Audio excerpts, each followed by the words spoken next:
Bonjour, donc je vais essayer de vous donner une vision des microbes tels que actuellement nous les voyons.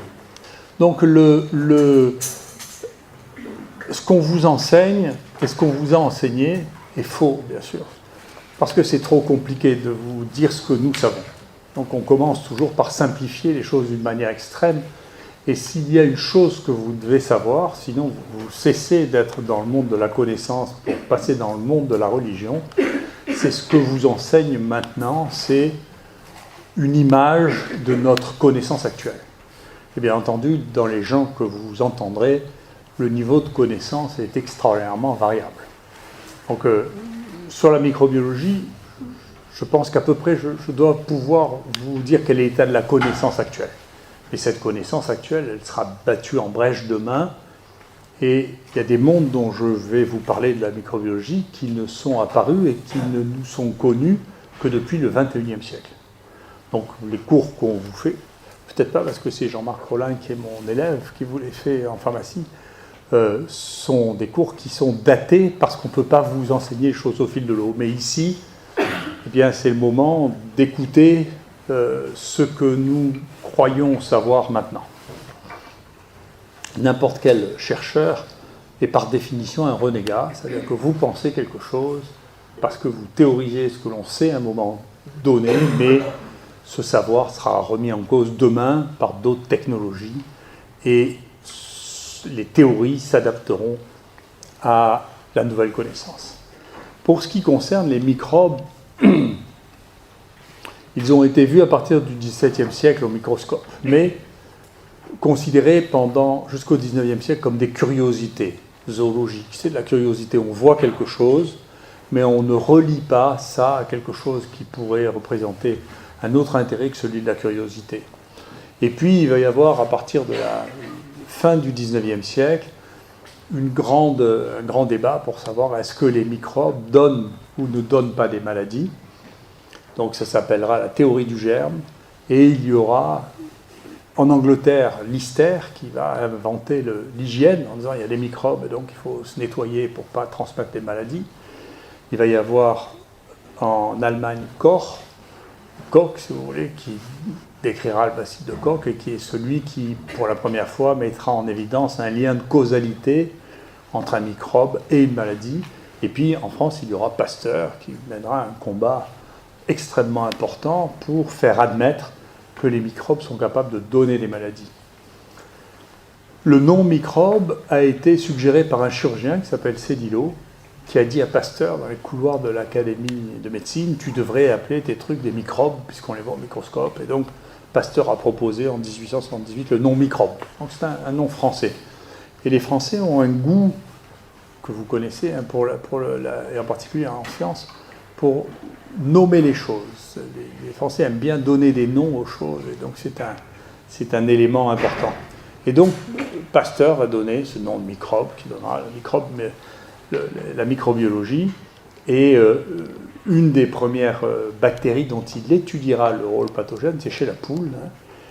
C'est Pasteurella maltosida qui donne une diarrhée chez la poule qu'on appelle le choléra des poules, et il aura réussi à montrer que c'est cette bactérie qui donne ça, et il aura créé le premier vaccin artificiel pour le choléra des poules, par hasard, par chance, parce que quand la bactérie est cultivée à l'extérieur de la poule, elle perd son pouvoir pathogène, et donc il avait utilisé cette bactérie pour réinfecter des poules, et ça ne marchait plus. Et il a suspecté que c'était du fait que les cultures avaient vieilli, ce qui était le cas. Donc il a réutilisé des cultures fraîches, mais il a fait quelque chose que nous, on n'a pas le droit de faire scientifiquement. Il a réutilisé des poules qui n'avaient pas été sensibles à l'infection pour les réinfecter. Et il s'est rendu compte que les poules qui n'avaient pas répondu à ce microbe étaient maintenant protégées de l'infection par la bactérie du choléra des poules. Et c'est comme ça qu'il a découvert l'efficacité de la neutralisation des microbes en culture pour en faire des vaccins.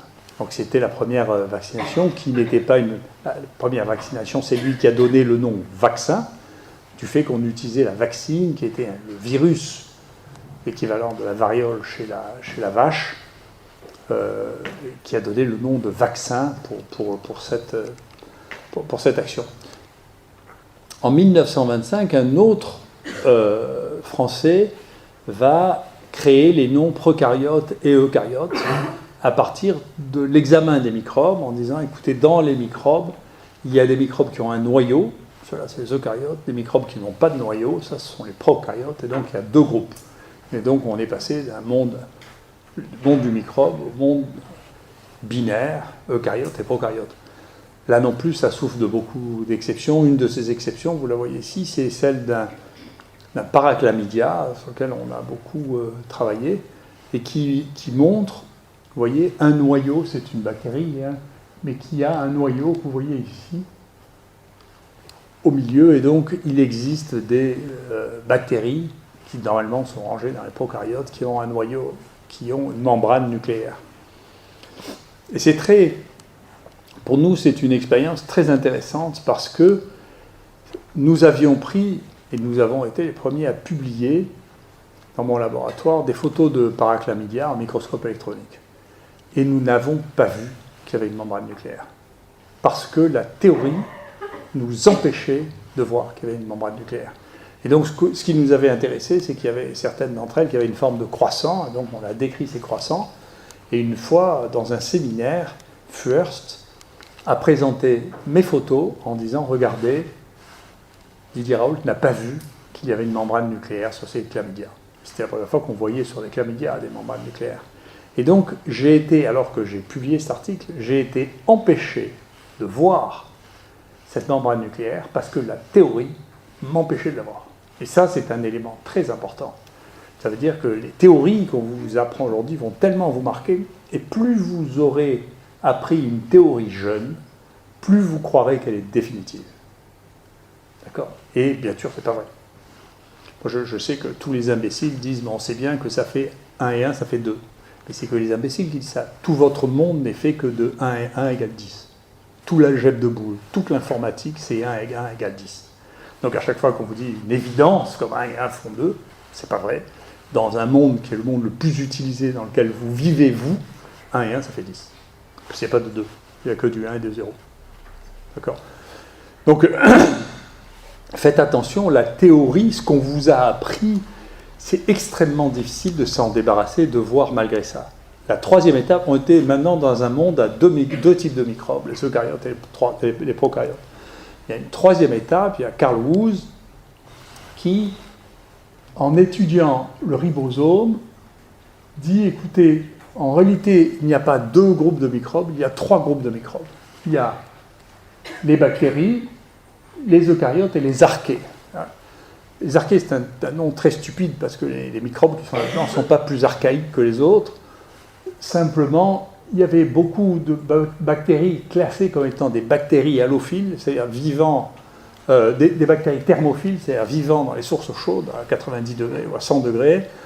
Et il y a une théorie qui dit que les premiers êtres vivants étaient des êtres thermophiles parce que la Terre était très chaude.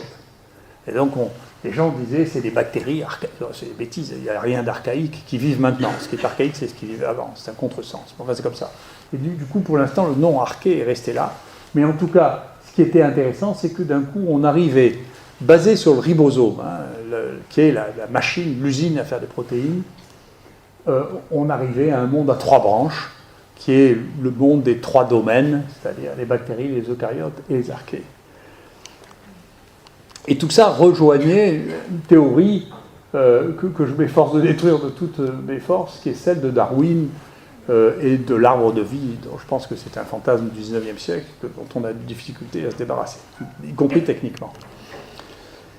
Mais si on utilise ce qui est pratique, c'est dans le ribosome, c'est compte tenu du fait que ce sont des gènes qui sont universels dans ces 3 groupes de microbes, on peut, à partir de ça, classer les microbes, soit en comparant leur pourcentage de similarité, soit en faisant des arbres phylogéniques basés sur le principe de l'arbre darwinien. Si on fait ça, ça nous permet d'évaluer la biodiversité que nous observons dans le monde. D'accord ? Si on étudie cette biodiversité, on peut évaluer que pour les bactéries, il y aurait 10 millions d'espèces à la surface de la Terre. Sur ces 10 millions d'espèces, nous en connaissons 20 000. D'accord ? C'est-à-dire un peu plus d'un millième. Vous voyez, notre degré d'ignorance est absolument considérable. Vous allez voir, il est bien plus que ce qu'on pensait à l'époque. Pourtant, ça a été publié au XXIe siècle. Ça. Donc, les archées, et c'est un type extrêmement intelligent, Forrest Rowan. Les archées, vous voyez, on est dans une situation comparable. C'est plutôt les gens de l'environnement qui ont étudié les archées. Pendant très longtemps, ça a été très ignoré chez l'homme. Les champignons. Alors, ensuite, chez les eucaryotes, ce qui est visible, la proportion de ce que nous avons identifié à la surface de la Terre est beaucoup plus importante. Bien sûr, ça fait beaucoup plus longtemps qu'on l'observe, puis on n'a pas besoin d'outils. Donc, on les voit. Donc, les vertébrés, on connaît probablement 65% des vertébrés. On connaît probablement 10% des insectes. Voilà. Si vous regardez les champignons, c'est un mélange. Les champignons, les visibles, on les connaît pas mal, et puis les invisibles, on ne les connaît pas plus que les bactéries. Ça, c'est les protistes. Donc, voilà une idée, un niveau de votre ignorance basé sur des séquençages massifs que l'on a eu de l'ADN. D'accord ? Et puis, il y a tout l'ARN. Ça, c'est les virus qui sont dedans. Combien il y a de virus là-dedans ? Alors là, c'est un monde qui est monstrueux. Et puis, il y a encore du vivant bien plus complexe que les virus, des tout petits morceaux de séquences baladeuses, transposons. Et donc, le monde du vivant nous est en très très très grande partie totalement inconnu. Voilà. Donc c'est l'état de la connaissance actuelle. Donc pour les bactéries, je vais vous dire les différents éléments qui nous ont amenés à travailler sur les bactéries, qui vous démontreront, je l'espère, que notre connaissance du monde, y compris dans les microbes chez l'homme, sur lequel je vais me concentrer maintenant, donc les microbes de l'homme. Nous, dans mon labo, il y a bien longtemps, on a commencé par cultiver les bactéries intracellulaires, Rickettsia. Ça m'a intéressé parce que c'était les bactéries, c'est là-dessus que j'ai fait l'équivalent de ce que vous faites maintenant, le master et puis ma thèse de sciences sur la croissance des bactéries intracellulaires, parce que c'est un défi, vous avez la réputation d'être les plus difficiles à cultiver, et c'était les plus difficiles à cultiver d'ailleurs, et donc j'ai travaillé là-dessus pendant longtemps, puis on a fait un pôle là-dessus, et ça nous a donné des habitudes de culture. D'accord ? C'est un peu comme la culture virale sans antibiotiques, c'est-à-dire que ça nécessite d'être très précis, d'être très attentif. Et puis les bactéries anaérobies et tous les microbes fastidieux, finalement, ça m'amusait. En plus, on avait un tout petit labo à l'époque, et donc c'était bien de travailler dans une niche, vous voyez, où il n'y avait pas trop de compétition. Et donc les bactéries très difficiles à cultiver, ça n'intéressait personne parce que c'était long, c'était lent, c'était compliqué.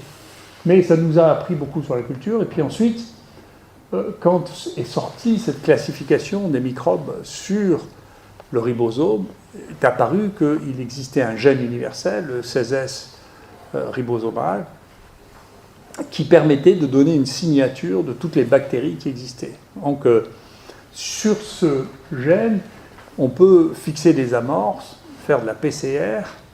Ces amorces sont sur des zones très conservées et elles encadrent une zone qui est très variable. Une fois que vous avez séquencé ça, si vous envoyez ça dans GenBank, qui est une banque de données, eh bien on va vous répondre, voilà, c'est une bactérie qui est connue, elle s'appelle comme ça, ou bien alors c'est une bactérie qui est inconnue, ou c'est une bactérie dont la similarité par rapport aux bactéries connues montre que c'est une espèce nouvelle. Donc globalement, basé sur cette séquence, on considère qu'une espèce nouvelle, c'est une espèce qui a plus de 1,3% de différence vis-à-vis de toutes les espèces connues. Et c'est très restrictif comme définition parce que ça correspond à peu près à 50 millions d'années. Donc si on prend le cadre actuel de définition des espèces basé là-dessus, ça veut dire qu'il n'y a pas d'espèces nouvelles depuis 50 millions d'années. C'est-à-dire qu'il n'y a pas d'espèces nouvelles qui soient spécialisées dans les mammifères, ce qui n'est pas raisonnable. Simplement, la grande spécialisation des microbes, elle n'est pas définissable basiquement par un gène aussi conservé. Il faut rentrer dans les choses plus détaillées. On a utilisé ça, et donc un des éléments majeurs de la découverte, bien sûr, c'est l'utilisation d'outils nouveaux. Et donc on est rentré, il y a bien longtemps, dans les années 90, dans la course aux outils nouveaux pour pouvoir découvrir de nouveaux microbes. Et on a été les premiers à acheter un séquenceur automatique dans un laboratoire de microbiologie au monde, pour pouvoir faire la séquence des microbes qui n'étaient pas identifiés par les moyens traditionnels. C'est un papier qui est extrêmement cité, qui est un papier de base pour, vous avez une colonie, vous ne savez pas ce que c'est. Nous, ça nous intéressait beaucoup pour les microbes fastidieux, parce que vous ne pouvez pas utiliser leur réaction biochimique, qui était la base de la bactériologie. Et donc, on est toujours obligé de faire de l'identification génétique. Donc, on a été obligé de se ruer là-dessus, et on a eu notre premier séquenceur automatique en 92. Ensuite, l'étape suivante pour les bactéries de base, c'était les analyses, non pas de l'ADN ribosomal, mais des protéines par les techniques de protéomique, d'analyse protéomique et de Malditov. Alors ça, c'était un outil extraordinaire avec lequel on s'est beaucoup amusé, parce que vous dissolvez ce que vous avez analysé, et nous, on l'a décliné. Après, on a analysé les insectes, les tiques, les poissons, les truffes, tout ça peut être analysé sur Malditov. Vous prenez un petit peu de ça, vous le dissolvez dans un acide puissant, ça le dissout en peptides, et ces peptides, vous le mettez en Malditov. Malditov, ça veut dire time of flight, c'est-à-dire le temps de vol d'un point à un autre, en fonction de la charge ionique et de la taille. Et donc ça peut servir à tout, mais on a été les premiers à utiliser ça en routine pour l'identification microbienne, au point qu'on avait conclu notre premier papier en disant, écoutez, ça va remplacer la coloration de grammes, on ne fera plus de coloration de grammes sur les colonies, c'est ce qui se passe. On n'en fait que si ça ne marche pas.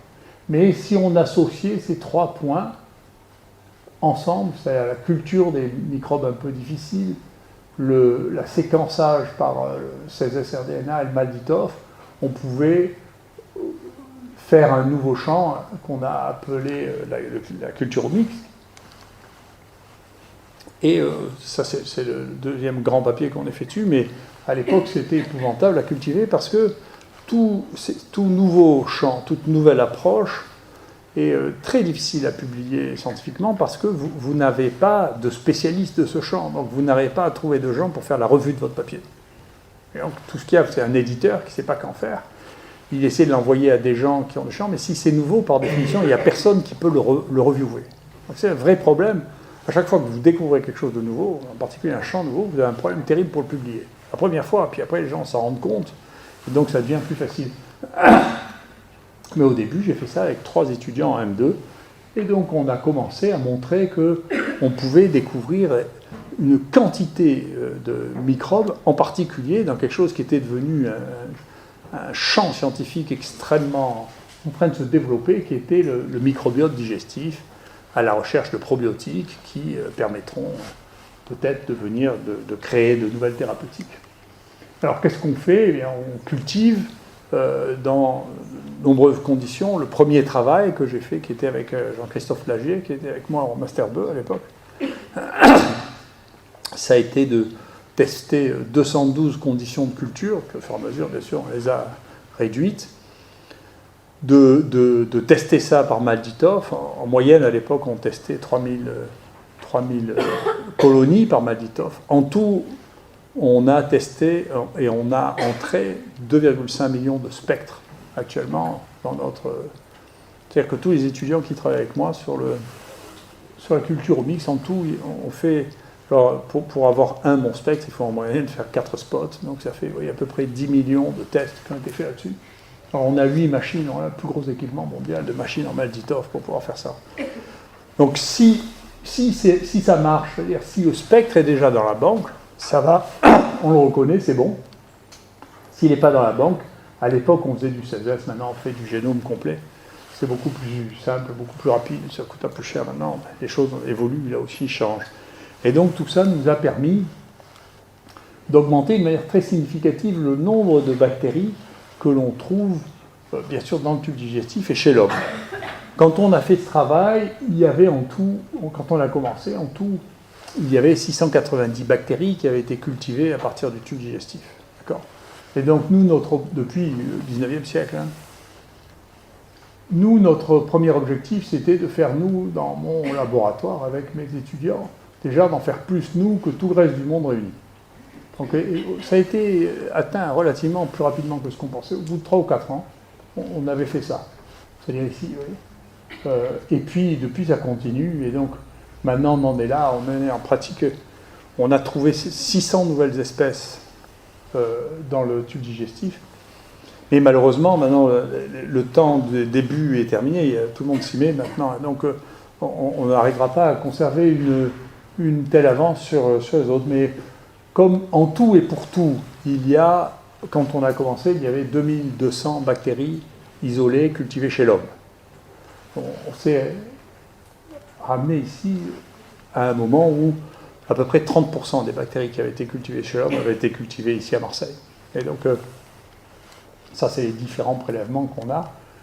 Et c'est l'augmentation progressive du nombre de bestioles et du nombre de génomes. Voilà, les conditions pour la culture. Donc ça, c'est pour la culture anaérobie, il faut des chambres particulières. C'est à côté, hein, c'est à l'IHU. Du coup, on a des besoins de stockage qui sont absolument considérables. Donc on a construit des banques de congélateurs qui sont entièrement automatisées, vous voyez, où on peut garder 1 million de spécimens à moins 80 et 2 millions à moins 20. Et puis, c'est ça, les Malditoff. Vous voyez, on a 8 de Malditoff. Et donc, parfois, même les étudiants font la queue pour pouvoir les utiliser tellement ils tournent. Pourtant, ça met, je ne sais pas, moins de 10 minutes pour vous répondre sur une plaque de 96 trous. Donc, c'est très bien le Malditoff parce que ça ne coûte pas cher. Vous achetez la machine, la machine, c'est le prix de la machine. Mais ensuite, le test ne coûte rien parce que c'est sur des lames réutilisables que vous pouvez nettoyer. Et les réactifs, c'est rien, c'est de l'acide. Donc, une fois que vous avez le prix de la machine, le coût par réactif est extrêmement bas. Et donc, ce travail a déclenché que c'est en France qu'il y a eu la première fois des laboratoires de diagnostic qui ont utilisé le Malditoff, beaucoup plus qu'ailleurs. Ensuite, ça a été en Europe. Et pour une fois, les Américains ont commencé à utiliser ça 5 ans après nous. Le temps que ça passe par la Food and Drug Administration, qui demandait des choses très particulières. En particulier, les Américains prônent beaucoup l'ouverture des frontières, sauf les frontières américaines. Et donc, comme ces 2 boîtes qui faisaient ça, c'est une boîte allemande et une boîte japonaise, avant d'avoir le droit de vendre ça aux États-Unis, il a fallu que ça passe par une boîte qui était déjà elle-même implantée aux États-Unis, sinon ça ne passait pas. Donc, pour une fois, vous voyez, on a couru plus vite qu'eux, c'était bien. Et donc, ça, c'est le nom de toutes les espèces bactériennes connues chez l'homme. Et donc, vous voyez, la part de Marseille s'appelle beaucoup Massiliensis. Alors, c'est nous qui baptisons, c'est celui qui trouve une bactérie qui lui donne le nom. Donc, nous, on leur donne en premier le nom de Marseille, Massiliensis, ou Marseillense, ou Timonensis, qui est Timon, ou Sénégalensis, qui est un des endroits avec lesquels on travaille beaucoup, et dans lequel j'ai un laboratoire aussi. Et donc, vous voyez que le nom le plus commun de toutes les bactéries, actuellement, au monde, est très loin, je pense qu'il faudra un certain temps pour nous dépasser, c'est les bactéries qui ont été trouvées à Marseille. Alors, ce travail nous a amené à réfléchir sur les milieux de culture. On a créé un certain nombre de milieux de culture, et un des milieux de culture est très intéressant, qui concerne les anaérobies. Alors, les anaérobies, c'est aussi un nom qui a été donné par Pasteur.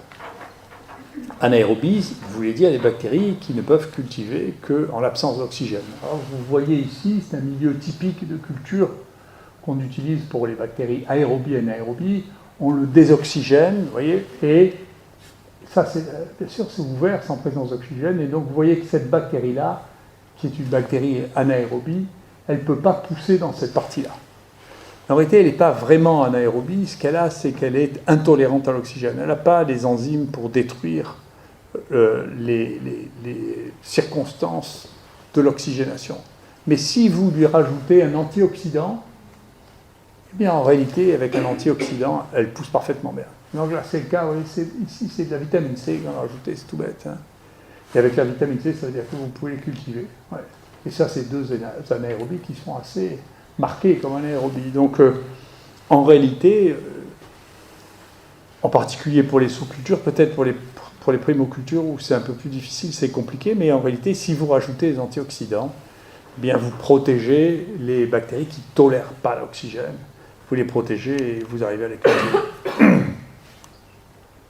Et donc le problème, ça c'est une autre étudiante qui vient de publier ça, c'est que on est donc face à des microbes qui ne sont pas tolérants à l'oxygène. Donc c'est pas qu'ils sont anaérobies, ils ne supportent pas l'oxygène parce que ça les tue. Ils ne peuvent pas être oxygénés. Et ça, c'est le cas de 90 ou 95% des microbes que vous avez dans le tube digestif. Et donc, ça explique qu'il y avait une espèce de mystère entre le nombre de bactéries que vous pouvez identifier par des méthodes moléculaires et le nombre de bactéries que vous pouvez cultiver. Alors les gens ont dit, bien sûr, parce qu'ils croyaient que le monde était fini, que c'est incultivable. Bien sûr, c'est pas incultivable. Le fait que ça n'ait jamais été cultivé, ça ne veut pas dire que c'est pas cultivable. Tout est cultivable. C'est une question de moyens. Sauf les bactéries qui sont mortes. Et donc, si on regarde ce qui se passe là, simplement, vous voyez, la culturabilité, la capacité à cultiver, vous voyez, n'est pas du tout la même si vous mettez moins de 2 minutes à mettre ça dans une haute anaérobie, c'est-à-dire que vous protégez de l'oxygène, si vous mettez plus d'une heure, eh bien, vous avez perdu 50% des bactéries en 1 heure. D'accord ? Bon, on a fait des acrobaties, je ne vais pas rentrer dans le détail. Il y en a certaines dans lesquelles on a fait des prélèvements avec une amie chirurgienne qui nous donnait des prélèvements au milieu de la chirurgie digestive. Il y a d'autres moments où c'est les étudiants qui défectent dans le laboratoire pour pouvoir le mettre plus rapidement sous la hotte. Vous voyez, et donc il y a une différence considérable de bactéries qui sont obtenues si vous faites ça. Vous voyez, actuellement, on utilise des pots plutôt dans lesquels on met de l'aérobiose. Enfin, ça veut dire que ça va extrêmement vite et il est probable qu'une des parties qui est morte dans les 2 premières minutes, il en reste encore 13%, c'est dû au fait que le rectum est un peu oxygéné, est un peu aéré. Si vous remontez dans le côlon gauche ou dans le côlon droit, il est probable que vous avez encore plus de bactéries vivantes. Donc si vous avez des prélèvements péropératoires, vous aurez plus de bactéries vivantes que ce que vous analysez. Vous voyez que donc c'est pas que les bactéries n'étaient pas cultivables, c'était simplement que vous ne pouviez pas les cultiver simplement parce que les conditions de prélèvement et de culture n'étaient pas satisfaisantes. L'autre point sur lequel maintenant on commence à travailler, ça c'est un travail qu'on a commencé avec Hitachi, avec un microscope tout à fait extraordinaire, donc je pense qu'il remplacera tous les microscopes que vous utilisez jusqu'à maintenant, tous les microscopes optiques, parce que ça marche beaucoup mieux, c'est plus fonctionnel et puis c'est plus rapide, et qui permet de voir des bactéries extrêmement fines comme les tréponèmes, qui théoriquement ne sont pas visibles au microscope optique. Et puis, bien entendu, maintenant, la génomique massive, maintenant on a des capacités de séquençage de génome qui sont colossales. Et donc, on peut identifier des génomes entiers de bactéries qui n'ont jamais été cultivées dans les métagénomes. Vous voyez, c'est un travail très récent, sorti cette année, où, dans ce travail, ils ont rajouté 2000 bactéries jamais identifiées jusqu'à présent, basé sur l'analyse de 1000 espèces, basé sur l'analyse génomique, et ils ont reconstruit leur génome. D'accord ? Donc, ça veut dire, ça finit par nous laisser penser qu'il y a entre 3000 et 4000 espèces bactériennes qui vivent dans le tube digestif en fonction des endroits. Et un jour, on les cultivera toutes, mais pour l'instant, on ne les cultive pas toutes, au moins pas toutes facilement. Alors, l'étape suivante, c'est l'étape à laquelle on s'intéresse, nous, maintenant beaucoup, c'est de regarder s'il existe des différences entre les outils. Je vous ai dit, il y a une différence très importante entre les bactéries que vous voyez au microscope banal et le nombre d'espèces bactériennes ou de séquences bactériennes que vous voyez. Donc, entre ce que vous voyez au microscope, ce que vous cultivez, d'accord, et ce que vous observez par les séquences bactériennes, vous ne voyez pas la même partie du monde. D'accord ?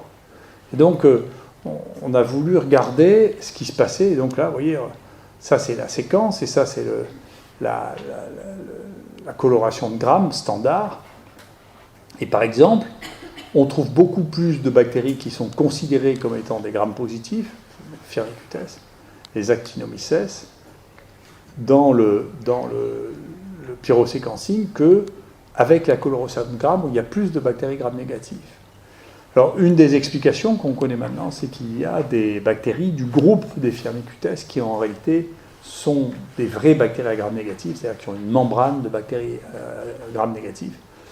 Et ce qui laisse penser que, contrairement à ce qu'on a dit il y a 5 ans peut-être, les bactéries à gram négatif étaient probablement là avant les bactéries à gram positif. Et les bactéries à gram positif ont perdu les membranes. Donc c'est ce qu'on croit, puisque les bactéries à gram positif, c'est ce qu'on appelle l'hypothèse la plus parcimonieuse, c'est la plus économique en termes évolutifs, c'est que tout le monde avait une membrane et puis que les bactéries à gram positif maintenant ont perdu cette membrane. Et ça, c'est quand on regarde en microscopie électronique si on voit ou si on ne voit pas cette membrane. Et du coup, on arrive à voir qu'il y a, en fonction de l'outil que vous avez, du gramme, du microscope électronique ou de la séquence, vous avez des mondes qui sont significativement différents. Donc ça vous explique qu'il n'y a pas, pour la microbiologie, peut-être pour d'autres domaines, il n'y a pas une vérité absolue liée à un outil, d'accord ? Y compris dans le domaine de l'observation. Ce que vous observez dépend, de l'outil que vous avez, et puis deuxièmement, de la théorie que vous avez admise jusque-là. Et donc là, c'est une représentation qu'on a, vous voyez, dans le gramme. Avec le gramme, on voit les choses comme ça, et puis si on regarde le pyroséquençage, on voit les choses comme ça. Ici, il y a 70% de gramme négatif, ici, il y en a 10% ou 16%. Vous voyez, donc, c'est une différence très importante. Donc ça veut dire que, encore une fois, en fonction de l'outil que vous utilisez, vous ne voyez pas la même chose. Si on regarde les archées, alors, comme leur nom était, et puis l'origine du travail fait chez les archées, était essentiellement, c'est les gens qui travaillaient dans l'environnement qui faisaient ça. Mais nous, on s'y est intéressés de deux manières. D'une part, en utilisant des moyens diversifiés, on a commencé à utiliser des géloses salées. D'accord ? Et en mettant des géloses salées à un certain niveau de sel, on a cultivé des archées halophiles, beaucoup de bactéries aussi halophiles, qui veut dire qui aiment le sel, et qui ne poussent qu'en présence de sel. Et donc on les reconnaît bien, les archées halophiles, parce que c'est ces bactéries qui donnent des colonies rouges. Et si vous voyez des lacs roses vifs, par exemple, c'est des lacs dans lesquels il y a des archées halophiles, ce sont des lacs salés, donc dans lesquels poussent ces bactéries. C'est comme ça qu'on les reçu, c'est très joli d'ailleurs. Mais ça n'avait jamais été retrouvé chez l'homme, donc il y en a une qui s'appelait Halopherax alexandrinus, et puis l'autre on l'a appelée Halopherax massiliensis. Mais ça, c'est des archées assez faciles à cultiver, parce que finalement il suffit de leur rajouter du sel sur un milieu banal. Il y en a d'autres qui étaient plus compliqués, qui nous ont beaucoup intéressés, c'est les méthanogènes. Alors, les méthanogènes, les archées méthanogènes, je ne sais pas, parmi vous, qui connaît les archées méthanogènes? Il y a quelqu'un qui connaît les archées méthanogènes ici? Une? Non? Non, personne, non. Et pourtant, vous avez tous des archées méthanogènes. Probablement 10% de votre microbiote est constitué d'archées méthanogènes. Vous ne le savez pas du tout. La plupart d'entre vous ne le savent pas. Alors, le plus commun, c'est Métanobrevibacter, qu'on trouve dans le tube digestif, c'est Métanobrevibacter smithii. Et alors, c'est très important, mais rassurez-vous, il n'y a pas que vous qui êtes ignorants. Au début du XXIe siècle, c'est au moment où a été publiée la première séquence de méthanogènes, les méthanogènes jouent un rôle très important dans la physiologie, et en particulier la physiologie digestive, parce que ça fait du méthane, et ça fait du méthane à partir d'hydrogène. Et si vous avez trop d'hydrogène, vous inhibez toutes les réactions enzymatiques qui sont dues à NADH, NADPH. Donc, ça bloque les réactions enzymatiques. Et en particulier, si vous avez ça dans le tube digestif, c'est pas compliqué, vous ne pouvez pas digérer le sucre long. D'accord ? Et donc, vous avez une maldigestion si vous n'avez pas ces méthanogènes. Alors, d'une manière très intéressante, il est sorti peut-être en 2005, un papier dans Nature, quand même, grand journal, sur le génome de ça. Il y a eu un commentaire de l'éditeur de Nature qui disait c'est une bactérie qui est trouvée chez 30% des hommes. C'est idiot, ça ne veut pas y avoir 30% des hommes parce que c'est indispensable pour digérer ce truc. Et donc, avec mon collègue Michel Brancourt, on a dit écoute, s'ils font ça, c'est qu'ils se trompent, et donc on va montrer qu'ils se trompent en mettant les moyens spécifiques pour montrer qu'ils se trompent, c'est-à-dire une méthode d'extraction spécifique. En réalité, ça a une paroi très épaisse, et si vous utilisez les moyens d'extraction banals, en réalité, vous n'arrivez pas à sortir l'ADN. Et deuxièmement, vous vous rappelez que c'est loin des bactéries sur l'arbre ribosomal. Et donc les amorces des bactéries ne marchent pas bien sur le méthanogène, et donc on a désigné ça.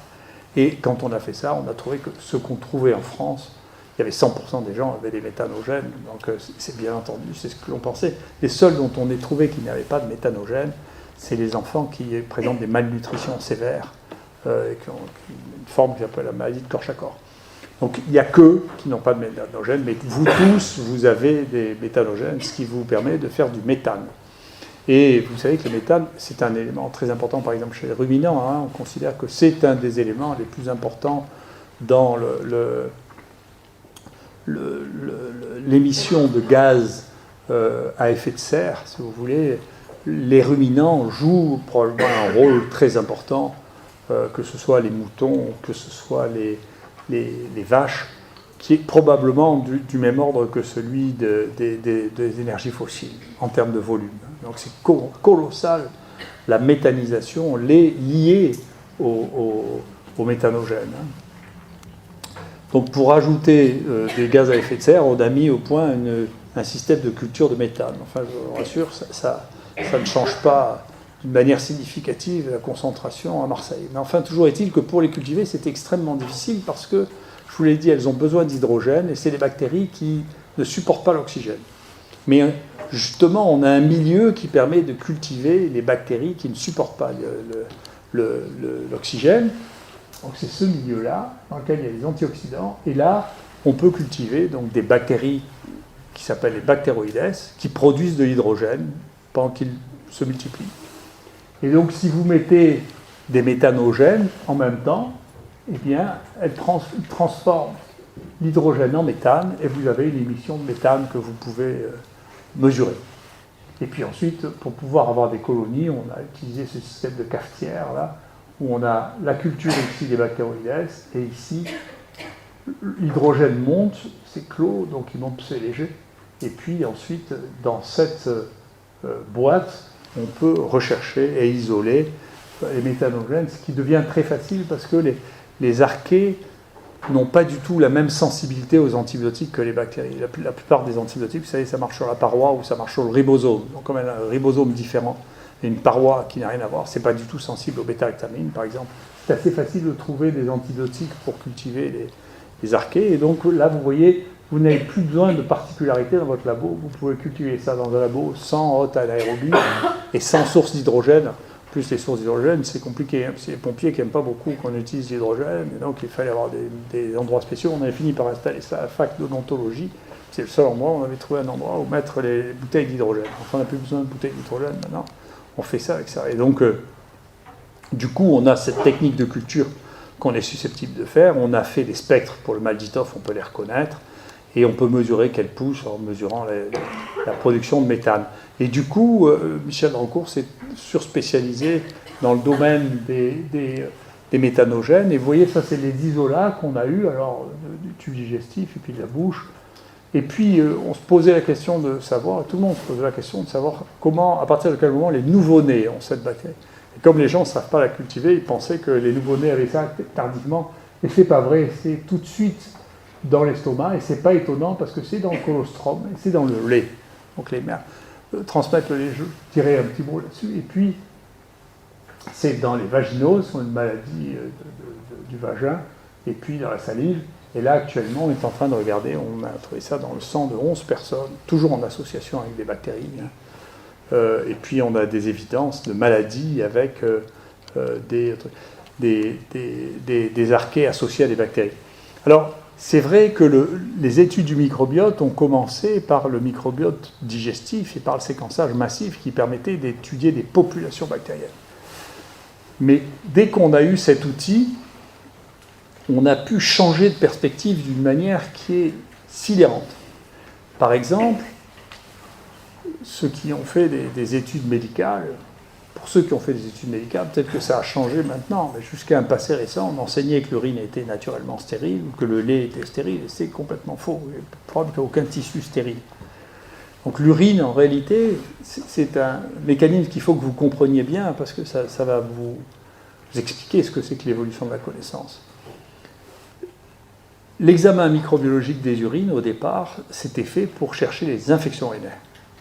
Et donc, il y a une corrélation qui a été faite par un bostonien qui s'appelle Cass, qui a fait une corrélation entre le nombre de bactéries qu'ils ont trouvées et l'imputabilité de ces bactéries dans une infection urinaire. Et donc, il a dit, voilà, c'est pas la peine de regarder pour les bactéries à moins de 10 puissance 5, il n'y a pas d'infection urinaire. La chance qu'il y ait une infection urinaire à moins de 10 puissance 5 par millilitre est très faible. C'est devenu le compte de Cass que tout le monde utilise. Vous allez l'utiliser. C'est comme ça qu'on fait le diagnostic d'infection urinaire. Et donc, à partir du moment où on a dit ça, on n'a plus jamais regardé s'il y avait moins de 10 puissance 1 bactéries. Et donc, puisqu'on ne regardait pas, les urines étaient stériles, puisqu'on ne regardait pas s'il y avait moins de 10,4. D'accord ? Et ce n'est pas vrai. Et donc, on s'est rendu compte simplement au XXIe siècle que les urines n'étaient pas du tout stériles. Alors, la première fois, ça a été par un mode très sophistiqué, pour regarder ce que les gens... Personne ne pensait aller regarder ça. C'est pour ça que j'essaie de vous faire comprendre que ce que l'on vous dit, c'est temporaire. Les gens qui ont analysé ça sont des gens qui essayaient de comprendre pourquoi les femmes ont des impatiences urinaires. D'accord ? Pourquoi les femmes, d'un coup, il faut absolument qu'elles aillent uriner. Pour faire ça, donc, ils ont pris un groupe de... Vous savez qu'il y a une injustice dans le genre pour les infections urinaires, pour l'urine. Vous n'avez qu'à regarder, c'est très facile. Vous regardez, si on sépare les toilettes des hommes et des femmes, vous verrez où est-ce qu'il y a la queue. Il y a des différences qui sont considérables dans l'émission des urines. Et donc, pour regarder ça, ils ont pris un moyen très agressif qui est de faire des ponctions suspubiennes. On pourrait ponctionner la vessie pour être sûr qu'il n'y avait pas de biais. Ils ont analysé ça par biologie moléculaire en faisant du séquençage massif. Ils ont dit, écoutez, alors les femmes qui ont des impatiences urinaires, elles ont des microbes dans la vessie, mais il y avait un groupe contrôle ici, plein de microbes dans la vessie. Alors, au début, ce n'était pas des microbiologies, ça veut dire ça doit être des microbes incultivables, difficiles à cultiver. Pas du tout. C'est des microbes qui étaient parfaitement cultivables. Simplement, on ne les cultivait pas pour pour trois raisons.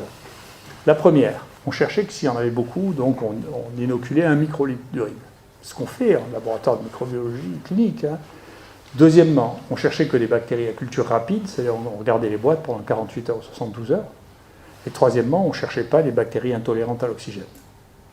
Donc vous aviez déterminé un cadre circulaire dans lequel vous étiez sûr d'avoir raison parce que vous regardiez que ça.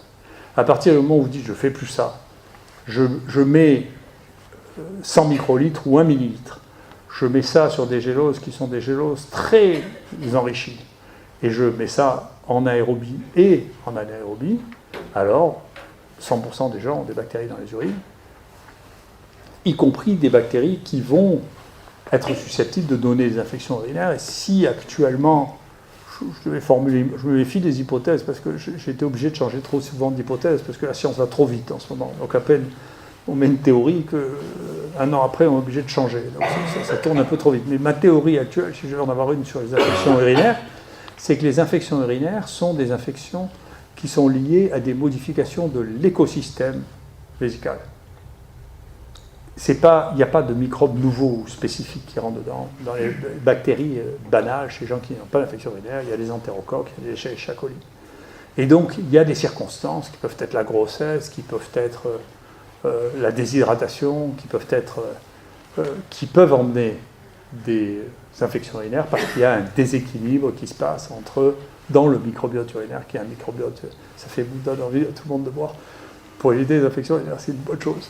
L'acidification aussi est une cause, y compris alimentaire, thérapeutique, basée sur l'acidification des urines par les aliments. Donc, en réalité, et puis, c'est la même chose pour le lait. En réalité, le lait n'est pas stérile. D'accord ? Alors, on l'a su de deux manières. Nous, on a analysé le lait, le colostrum, mais il y a des gens qui avaient analysé ça. Mais le problème du lait, c'est que, bien entendu, quand il y a du lait, il s'est passé quelque chose. Donc, on ne sait pas si le sein était colonisé avant la production de lait. La production de lait, bien sûr, il y a plein de liquides qui passent là, et puis ça passe par le sang. Donc, comment est-ce que le sein a été colonisé ? Donc, il y a un travail qui a été fait, par des gens qui ont analysé, par biologie moléculaire, des biopsies de sein qui étaient faites en tissu sain, SAIN, au cours de chirurgie du sein. D'accord ? Prélever un petit morceau, on regardait, eh bien oui, il y a les microbes dedans. Donc le sein n'est pas stérile. Et donc le lait embarque les bactéries qu'on trouve dans le sein. Et ça aussi, c'est des données qui nous paraissaient, peut-être que si vous êtes en cours, peut-être qu'il ne faut pas le dire parce que tout le monde ne le sait pas. C'est des données récentes et donc on va vous dire. Donc il faut faire attention. Moi, quand je parle à des étudiants en médecine qui vont passer l'examen classant, je leur dis ce qu'on vous dit ici, ne le mettez pas dans l'examen classant parce que les gens qui vous posent des questions ne le savent pas, ça. Hein. Vous allez répondre des erreurs. Hein. Vous allez répondre des choses qui ne sont pas des erreurs, mais qui sont des choses que les gens qui vous corrigent ne savent pas. D'accord. Il faut faire attention, c'est trop récent. D'accord. Voilà, donc ça, c'est les souches publiées par les hommes. Là aussi, pour l'instant, on a un peu d'avance parce qu'il n'y a que 3 labos qui cultivent ça chez les humains. Et donc, on est content. Les eucaryotes, c'est pareil. Donc maintenant, il y a une équipe chez nous qui travaille beaucoup sur les champignons. C'est complexe, les champignons, parce que on sait qu'on a de mauvais moyens pour identifier les espèces bactériennes, mais pour les champignons, c'est pire. Donc pour les champignons, l'identification moléculaire des champignons, c'est une chose extrêmement complexe qui nécessitera du travail. Mais voilà, on en était là. Donc après, on était au niveau des microbes, avec 3 mondes des microbes. Mais ce monde des microbes, au XIXe siècle, il avait été complété par le fait qu'il existait quand même des phénomènes, parce qu'on cherchait des maladies quand même à l'époque, hein, les maladies des animaux, des plantes, etc. Il y avait un phénomène qui était qu'il restait des maladies transmissibles par des choses qui n'étaient pas des microbes. On ne voyait pas de microbes, mais il y a des maladies transmissibles, on pouvait transmettre. Eh bien, une des maladies qui était un énorme problème, c'est la maladie une maladie du tabac. Donc on prenait des feuilles de tabac infectées, on les broyait, on les injectait et ça reproduisait la maladie. Mais si on regardait au microscope, on ne voyait rien. Et si on filtrait jusqu'à des filtres de 0,2 microns, eh bien, on faisait passer le principe infectieux sans rien voir. Et donc il était filtrable, et donc ultra-filtrable. C'est ce qui a fini par donner le nom de ultravirus, puisque ça restait virulent après avoir été filtré, et c'est ce qui a donné le nom de virus. Donc la définition même du virus, c'est que c'est petit, invisible au microscope, et filtrable sur 0,2 microns. D'accord. Nous, on s'est retrouvés, spécialistes de l'identification des microbes, on s'est retrouvés à identifier des microbes qui avaient été cultivés avec des amibes, qu'on n'arrivait pas à cultiver en milieu acsénique, et c'est un groupe anglais, un investigateur anglais qui nous a donné la collection de microbes qu'il avait isolés en cherchant la bactérie de la maladie légionnaire, qui est une bactérie qu'on isole très bien sur les amibes. Et donc, il disait c'est des pseudo-légionella. Ça ressemble à des légionella, mais ça on ne veut pas, je n'arrive pas à les cultiver comme des légionnaires. Et comme on était un peu pionnier dans l'identification moléculaire, il m'a donné toute sa collection et on a isolé effectivement 3 nouvelles espèces de légionnaires. La première de Paramyxomedia, et puis ça a résisté. C'était un microbe qu'on voyait gram-positif, petite bactérie gram-positive qu'on voyait au microscope, mais qui n'avait pas d'ARN, de 16S ARN identifiable. Et pendant 2 ans, on a cherché à amplifier cette bactérie, on n'a pas réussi. Donc c'est un microbe sans ARN ribosomal. Seulement au bout de 2 ans qu'on a pensé à regarder au microscope, et en fait on a trouvé que c'était un microbe qui était icosaédral, qui était une forme typique de virus, comme vous voyez ici, là. Vous voyez là. Et donc on l'a appelé mini-virus. Et ce virus était un virus, c'est le premier d'un groupe de virus géants qui sont visibles au microscope, qui sont colorés par la coloration de Gram, et donc qui sont au sens strict des microbes, mais qui sont des microbes sans ribosome. D'accord ? Alors c'est très grand, c'est un génome très grand, c'est un génome qui fait, le premier mini-virus, c'est un génome qui fait plus d'1,2 mégabase, il y a plus de 1000 gènes, ça fait plus que beaucoup de bactéries, c'est de même nature comme taille et comme génome que beaucoup de bactéries sur lesquelles nous avons travaillé.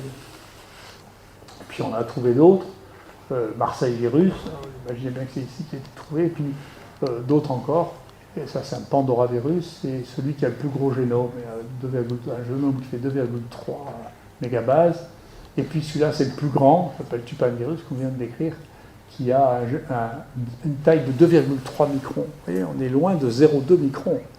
Et donc là encore une fois, ces virus ont existé de tout temps, mais on a créé une norme qui empêchent de voir. Ces choses n'ont pas été vues parce que la norme nous empêchait de les voir. On nous a enseigné à tous que les virus n'étaient pas visibles au microscope. Et donc c'était une révolution de dire mais c'est pas vrai. Et alors comme ils ont une grosse variabilité, c'est très difficile de les identifier en dehors de la culture. Mais si on fait les analyses maintenant de séquençage massif, on les trouve dans toute une quantité de prélèvements. Et c'est parmi les 3 groupes de virus les plus communs qu'on trouve chez l'homme si on cherche de manière moléculaire. Alors les choses ne s'arrêtent pas là. Donc nous, on en est là, c'est déjà pas mal. Et puis il y a les autres travaillent aussi, on n'est pas les seuls à travailler. Et donc les autres ont trouvé quelque chose qui est tout à fait étonnant. Pareil, en faisant des séquençages moléculaires massifs, ils ont trouvé qu'il existait un groupe de microbes tout à fait bizarre. Vous voyez, ça c'est l'arbre de gènes qui sont conservés. Vous voyez, on retrouve ce que je vous disais tout à l'heure, les eucaryotes sont très proches des archées. Ici, vous avez les bactéries. Et là, c'est un nouveau monde du XXIe siècle. On ne connaissait pas du tout. Pas du tout. On ne sait même pas où le classer. Parce que ça, il faut le mettre avec les bactéries, il faut donner un nouveau nom. Moi, j'appelle ça les mini-microbes. Vous allez voir pourquoi. Les autres, ils appellent les CPR, c'est-à-dire Candidatus Filar Radiation. C'est un monde entièrement nouveau. Donc, les premières séquences sont apparues à la fin du XXe siècle, sans que personne les identifie. Et pourquoi est-ce qu'ils n'étaient pas identifiés? C'est parce qu'ils ne sont pas visibles au microscope optique. Donc, ce n'est pas des microbes, c'est quelque chose qui est plus petit qu'un microbe, mais qui a les gènes que l'on trouve dans les microbes, en particulier des gènes qui sont proches de ceux des bactéries, ou les plus proches de ceux des bactéries. C'est un monde entier, c'est un monde nouveau. Alors, et ce monde, vous voyez, oh, mais c'est une curiosité, pas du tout. Ça, vous voyez que ça représente une biodiversité qui est comparable à celle des bactéries. Il y a autant de diversité là-dedans.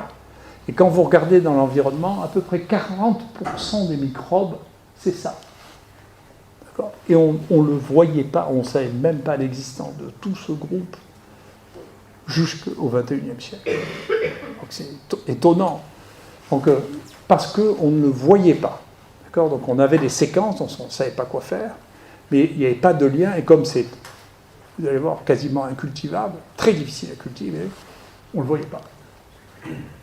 Donc là c'est pareil, c'est tout le groupe de tous ces mini-microbes, voilà, que vous retrouvez ici. Et puis il y a un autre groupe, alors encore plus compliqué, qui est là, qui est celui des mini-archées, des nano-archées, qui sont encore un autre groupe, qui vient se brancher sur les archées. Alors, ce qu'ont de particulier ces mini-microbes et ces nano-archées, c'est que ce sont apparemment des parasites ou des symbiontes qui ne peuvent pas vivre tout seuls. D'accord ? Et donc, qui vivent en association, on appelle ça des exosymbiontes, collés pour les CPR, ou pour les mini-microbes, sur une bactérie, ou pour les nano-archées, sur une archée. Et ici, vous voyez une représentation relativement actuelle. Ce que je vous montre là, c'est que les papiers de 2017, 2018, 2019. Hein, c'est pas... Je vous sers du frais. Hein, et donc, si vous regardez là, vous avez la taille des génomes, vous voyez. Et donc, dans les bactéries, vous voyez les bactéries symbiotiques sont toutes petites ici. C'est les bactéries qui vivent en intracellulaire, qui n'ont plus aucune capacité à cultiver toutes seules. À la limite, si vous allez plus petit que ça, vous tombez sur la mitochondrie, quoi. Hein. Donc on voit bien le chemin qu'ont pris les mitochondries à la fin. Et c'est devenu les symbiontes, avec les mitochondries, c'est tout d'origine bactérienne. Et c'est probablement plusieurs événements différents. Il n'y a pas eu un seul événement dans les mitochondries. Il y a eu plusieurs événements de bactéries qui sont devenues les intracellulaires, et qui sont devenues les symbiontes, et qui sont devenues indispensables. Ici, vous avez le groupe des Rickettsi, dont je vous parlais tout à l'heure, vous voyez la taille de leur génome. Ici, vous voyez les CPR, dont je venais vous parler, vous voyez, ça a des petits génomes, ça, souvent inférieurs à 1 million de bases. C'est plus petit que les virus ils sont là, hein. D'accord ? Ça, c'est les bactéries, alors il y a des trucs, et puis ça, c'est les nano-archées, vous voyez, c'est tout petit, et puis ça, c'est les autres archées. Et puis ensuite, les eucaryotes, ça va de 800 à 50 millions de bases, 50 milliards de bases. Donc c'est un spectre très large. Mais vous voyez donc la proportion de ce que, là, si on va rajouter les virus géants, la proportion de ce qu'on ignorait jusqu'au XXIe siècle, il y a tout ça, une grande partie de ça, plus tous les virus géants. Donc c'est colossal, c'est des embranchements entiers de la vie qui étaient totalement ignorés. Et si Là, c'est les PCR que nous, on retrouve dans les différents endroits. Et dans la bouche, il y a jusqu'à 40% de vos microbes qui sont des mini-microbes. En particulier chez les gens qui ont des problèmes dentaires. Peut-être pas que. Ça joue peut-être un rôle dans le tartre ou dans la plaque dentaire. Vous voyez, ici, d'une manière intéressante, et ça, c'est la science moderne, je ne sais pas comment on va s'en débrouiller, parce que c'est complexe. Il y a des gens qui ont publié, qui ont fait du séquençage massif sur des plasmas humains. Ils ont dit, ben, tiens, il y a des bactéries qui circulent dans le plasma humain. Et puis il y a quelqu'un, alors moi je regardais que la première fois qu'on a commencé à trouver, nous, ça dans le sang, j'ai regardé, mais sur Google, pas sur Google Scholar, ou pas sur PubMed, pas sur les banques de bibliographie scientifique, sur Google. Et je suis tombé sur le blog d'un scientifique qui s'amuse à regarder et à analyser les choses. Il a dit, ah ben tiens, dans ce papier, qui a été publié dans les meilleurs journaux du monde, un PNAS, un journal merveilleux, bien, les gens n'ont pas vu qu'en réalité, ils avaient séquencé dans le sang de quelqu'un un mini-microbe, c'est-à-dire une saccharibactérie ou une CPR. Et donc, maintenant, dans la bibliographie, il y a des choses qui sont accessibles, qui ne sont pas dans les journaux scientifiques, qui sont dans les blogs des gens qui analysent ça, qui va être une autre évolution scientifique, c'est-à-dire que tout le monde peut refaire l'analyse de ça. Vous n'avez pas besoin d'avoir un laboratoire. Rien que les données qui sont disponibles actuellement sont tellement colossales qu'il y a des réanalyses qui nous donneraient surprise. Voilà, alors ça c'est mon labo, et c'est toujours mon microscope magique. Là. Et donc vous voyez là une bactérie qui vient s'accrocher à une autre bactérie ici, vous voyez, qui est un exosymbionte. Alors, ce qui leur permet de communiquer, c'est quelque chose qui est connu, c'est un appareil de sécrétion qui leur permet de pomper, parce que dans les analyses de génome telles qu'on les comprend, hein, parce que la moitié de leurs gènes sont totalement, ce monde étant inconnu, la moitié de leurs gènes est totalement inconnue, on ne sait pas à quoi ils servent. Mais pour autant qu'on comprenne, en tout cas, ils n'ont aucun des gènes qui permet le métabolisme des bactéries. Donc ils vont pomper la bactérie pour manger. Voilà. On ne sait pas ce qu'elle leur apporte. Là, voilà une autre. Tac, lui, il en a deux. Ils sont installés là. Donc ça fait des microbes qui sont extrêmement difficiles à cultiver. Il y a 4 ou 5 souches qui existent actuellement dans la littérature, et toujours en association, vous êtes obligé de les co-cultiver avec les autres, et puis on les perd au bout d'un moment. Donc c'est un véritable défi de culture extrêmement important, extrêmement intéressant. Ici, c'est des nano-archées, vous voyez. C'est la première qui a été séquencée. C'est pareil, vous voyez. Elles viennent se coller sur une archée, ici, toc. Et puis, elles viennent manger dessus. Et ces exosymbiontes, là, c'était des choses qui étaient totalement ignorées toutes ces dernières années. Et donc, les applications qu'on va avoir le microbiote et sur la découverte des nouveaux microbes sont extrêmement importantes. Dans l'obésité, on sait que la composition microbienne des obèses est différente des non-obèses. On ne sait pas ce qui cause l'un et l'autre. Il y a des modèles expérimentaux, mais le problème des modèles expérimentaux, c'est leur reproductivité. C'est compliqué. Mais en tout cas, ce n'est pas les mêmes. Deuxièmement, les infections urinaires. Alors, il y a une chose qui est très intéressante, qui a été publiée récemment. Nous, on a vérifié ça par comparaison avec un travail qui a été publié par le passage des bactéries du tube digestif dans le lait.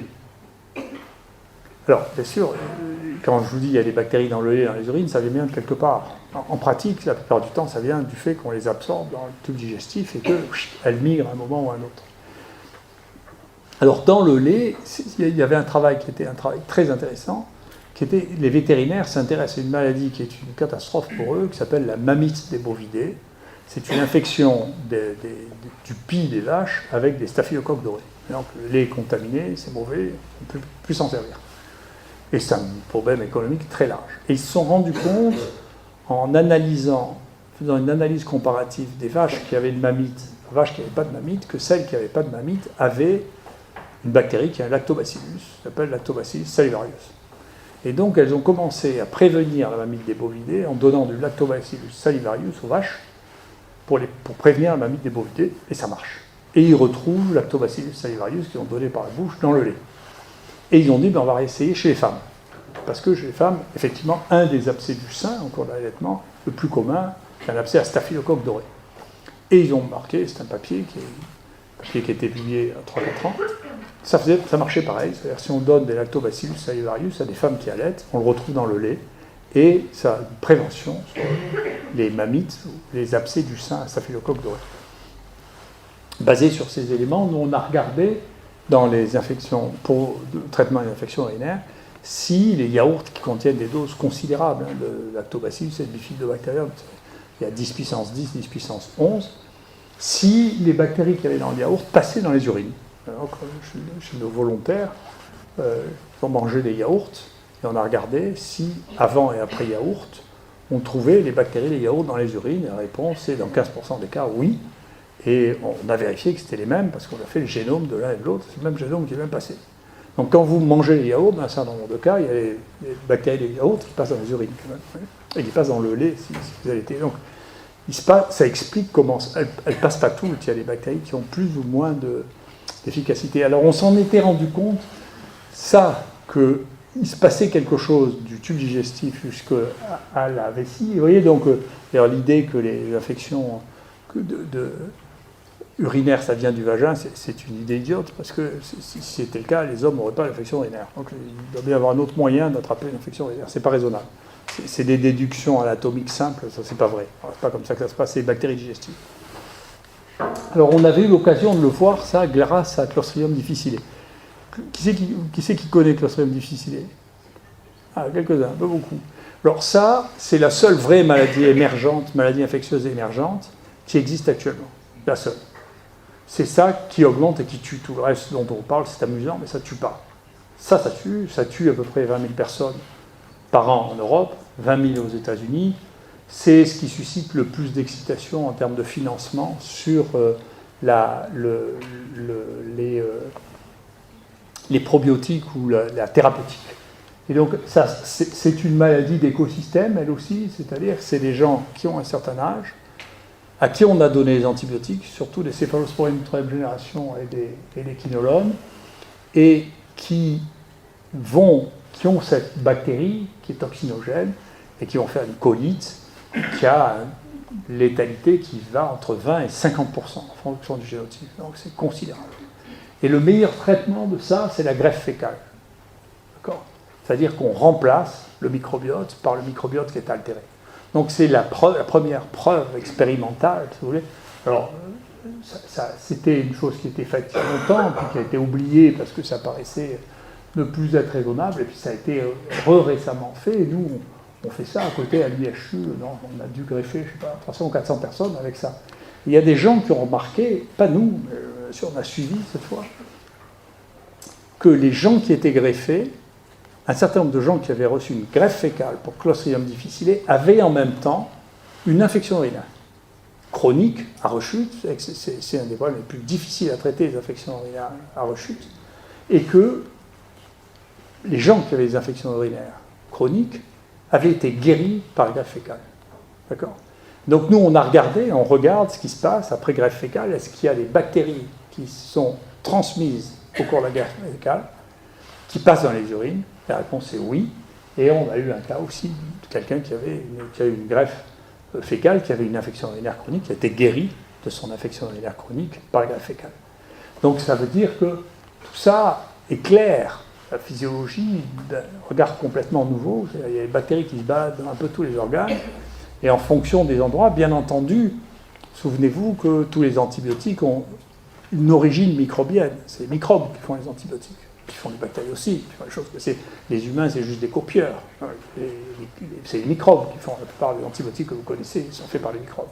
Et donc, quand ils sont faits par les microbes, ils jouent un rôle, bien entendu, d'inhibition de leurs adversaires, quand ils sécrètent leurs antibiotiques. Dans le cancer, il y a deux choses dans le microbe et cancer il y en a qui sont assez anciennes mais qui ont été oubliées. La première, c'est quelqu'un qui s'appelait Follet, qui était un chirurgien, qui traitait des gens qui avaient des cancers, en particulier les sarcomes des os et des muscles, un cancer terrible, une mortalité extrêmement rapide. Et il avait constaté, chez un malade, plusieurs malades, je ne me souviens plus, qu'après avoir eu un érysipèle, qui est une infection de la peau due au streptocoque, le patient avait guéri de son cancer. Et donc il a commencé à inoculer le streptocoque qui donne cette infection aux gens qui avaient des cancers, en particulier les sarcomes, avec des résultats absolument spectaculaires. Et puis il avait créé une boîte pour faire des toxines qui a marché jusqu'avant la Deuxième Guerre mondiale et qui a été oubliée. Mais pas par tout le monde. Il y a un Français très très très créatif, qui s'appelle Maté, qui était un cancérologue, qui a repris l'étude, mais qui, au lieu de faire ça, a inventé quelque chose qui est toujours utilisé en thérapeutique, c'est la bactériothérapie utilisée actuellement en cancérologie, qui est l'injection du BCG, vaccin BCG, dans la vessie pour guérir les cancers de la vessie. Et c'est utilisé de manière régulière. Les gens qui ont un cancer de la vessie ont ça, soit en prophylaxie des rechutes, soit en traitement. Donc les bactéries elles-mêmes peuvent traiter des cancers. Et ce n'est pas extraordinairement étonnant si vous savez que, je ne sais pas, peut-être un tiers des antimitotiques que vous connaissez sont des antibiotiques qui sont sécrétés par des bactéries aussi. Donc les bactéries, les microbes se battent entre eux, si vous voulez, ils se battent contre les eucaryotes, ils se battent contre les archées, ils se battent contre les bactéries, ils ont des armes pour ça, qui ont 3 milliards d'années. Beaucoup d'avance sur le conflit, mais les principales molécules qui ont été utilisées en cancérologie, les antimitotiques, sont faits par les bactéries aussi. Et donc, ce n'est pas étonnant que certaines bactéries puissent tuer des cellules en multiplication. Et puis, bien sûr, est arrivée une vraie révolution qui est celle des nouvelles thérapeutiques, qui sont des thérapeutiques de déblocage immunitaire par des anticorps monoclonaux qui débloquent le contrôle de la réponse immunitaire contre les cellules cancéreuses, qui ont entraîné une révolution, aussi au XXIe siècle, qui font qu'on arrive à traiter les mélanomes, les cancers du poumon, alors qu'on n'avançait pas depuis 40 ou 50 ans, c'est une révolution. Eh bien, on s'est rendu compte, on a participé à un travail qui a été fait par Laurence Zilvogel, que les gens qui répondaient aux anticorps monoclonaux qui coûtent un prix fou, ou aux chimiothérapies, y compris contre le cancer du sein, avaient un microbiote particulier. Il y en avait qui avaient... Il faut avoir certains microbes pour être répondeurs à ces anticorps monoclonaux au cours du mélanome, au cours du cancer du poumon, au cours du cancer du sein, au cours du cancer du rein maintenant. Et donc le microbiote joue un rôle en informant, si vous voulez, le plus gros organe, entre guillemets, immunitaire, ce sont les plaques de Peyer dans l'intestin grêle. Donc les lymphocytes passent 3 à 5 fois par jour dans les plaques de Peyer. Et donc elles ont une information, une interface. L'interface des lymphocytes, en réalité, c'est là que ça se passe avec le monde extérieur. Donc c'est pas étonnant, finalement, quand on réfléchit, que ce soit là que ça se passe. Et puis il y en a d'autres, bien entendu, sur lesquels il y a des hypothèses qui ne sont pas claires. Quel est le rôle dans un certain nombre de pathologies neuropsychiatres, dans d'autres maladies infectieuses. Voilà, et donc, souvenez-vous, c'est Einstein qui dit ça, puis il y a vraiment un exemple connu de Marseille, c'est Pythéas. Einstein dit ça, on ne peut voir que ce que la théorie autorise. Il faut faire attention de ne pas croire aux théories, y compris celles que je vous donne maintenant. Un jour, elles seront démodées, elles ne seront plus vraies parce que d'autres éléments auront permis de les changer. Et puis ici, c'est une figure célèbre de Marseille qui est Pythéas, et que Pythéas, c'est un marin qui, au IVe siècle avant Jésus-Christ, Marseille, c'est une cité grecque, avait pris un bateau, traversé la Méditerranée, passé le détroit de Gibraltar, remonté le long, il était revenu en décrivant qu'il avait vu un endroit où le soleil ne se couchait jamais, ce qui était quand même contre la religion de l'époque, qui était l'alternance du jour et de la nuit, qui est un endroit où il faisait jour tout le temps, et deuxièmement, qui est un endroit où il y avait des montagnes de glace. Et donc ça a été remis en cause ultérieurement par tous les géographes de l'époque, dont Ptolémée, et donc c'est seulement à partir du XIIe, XIIIe siècle que l'on a dit, donc 17 siècles après, qu'on a dit, vous savez, ce qu'a décrit Pythéas, ça va de soi, il a vu des icebergs, il a vu le soleil de minuit. Voilà, c'est ça qu'il a vu, parce qu'il est monté suffisamment haut, et il a découvert, pour les Méditerranéens, les îles anglo-normandes. Donc c'était simplement, non seulement c'était contre la théorie, mais c'était contre toute la mythologie, toute la religion de l'époque. Ça rendait impossible de dire que vous ne pouvez pas imaginer qu'il y a un endroit dans lequel il fasse jour toute la journée, et pas le soleil briller toute la journée. C'est arrivé au bon moment, s'il était arrivé en hiver, il n'aurait pas pu y arriver en bateau. Donc souvenez-vous de Pythéas, parce que c'est devenu d'exemple un des plus grands historiens de la science du XXe siècle, qui est Karl Popper, qui prend comme exemple Pythéas de Marseille, qui dit, regardez, c'est l'exemple de Pythéas de Marseille. Si la théorie ne le permet pas, votre observation est niée, parce que la théorie ne permet pas de rendre crédible votre observation. Voilà, et donc, il reste un trou noir dans le diagnostic et dans la microbiologie clinique et humaine. Il existe un nouveau monde dans le monde de la microbiologie qui est aussi différent. Le seul exemple de comparaison que j'ai par rapport à ce que je connais moi, c'est l'époque, c'est difficile de faire des théories, c'est aussi difficile que ça devait être de faire des cartes au début du XVIe siècle. On est en train de découvrir qu'on fait juste un quart du monde. Vous ne pouvez pas commencer à faire des cartes tous les ans, parce que la carte de l'Amérique, pour l'instant, ne connaissait que Saint-Domingue. Ensuite, chaque année, il y avait un nouveau bout qui s'avançait. On ne connaissait pas encore l'Australie, on connaissait pas. Et donc, vous ne pouvez pas faire des cartes. On ne peut pas faire des théories au moment où on est dans une poussée de connaissances entièrement nouvelles, parce que là aussi, il y a de nouveaux moyens techniques qui permettent de voyager plus longtemps. Donc, on est à cette époque-là. On commence à découvrir toute une série de choses, mais ça change d'une manière considérable. Ça change autant que ça changeait à la fin du XIXe siècle. Puis il y a eu un siècle un peu mou, et là, c'est reparti d'une manière extraordinaire. Et donc, il faut regarder spécifiquement ce que tout ce monde microbien qu'on trouve tout autour de nous représente chez l'homme. Voilà ce que j'avais à vous raconter.